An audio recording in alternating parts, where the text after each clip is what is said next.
On Spy Wednesday, Jesus continued his teaching, which only riled up Jewish leaders. The tipping point came when a woman honoured Jesus by anointing him with really expensive oil. This didn't sit well with Judas, who went straight to the religious authorities and offered to deliver Jesus into their hands. Let's read Mark chapter 14, starting at verse 3.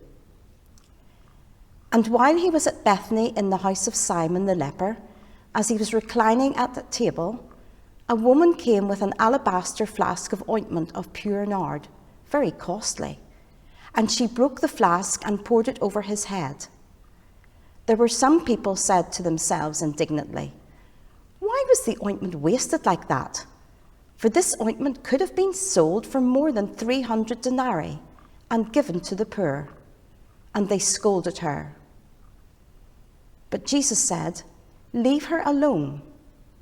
Why do you trouble her? She has done a beautiful thing to me. For you always have the poor with you, and whenever you want, you can do good for them, but you will not always have me. She has done what she could. She has anointed my body beforehand for burial. And truly I say to you, wherever the gospel is proclaimed in the whole world, what she has done will be told in memory of her." Then Judas Iscariot, who was one of the 12, went to the chief priests in order to betray to them. And when they heard it, they were glad and promised to give him money. And he sought an opportunity to betray him. Wednesday was quiet. Too quiet. The past days had been filled with activity. Sunday's triumphal entry, Monday's temple cleansing, and Tuesday's controversies at the temple. But Wednesday was like the calm before the storm.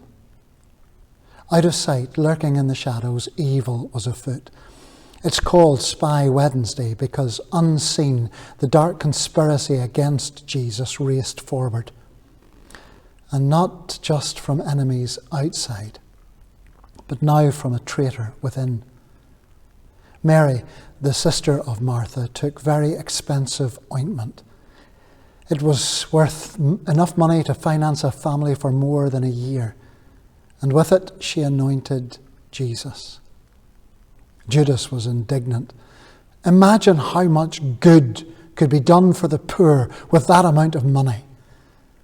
But Jesus didn't share Judas's feigned care. Judas hadn't given a jot for the poor his whole life. His sleeked betrayal would expose his true heart.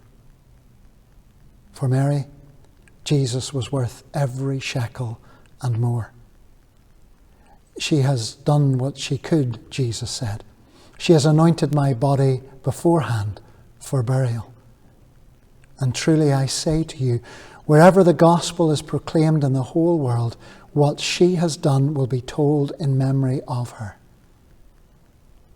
Even today.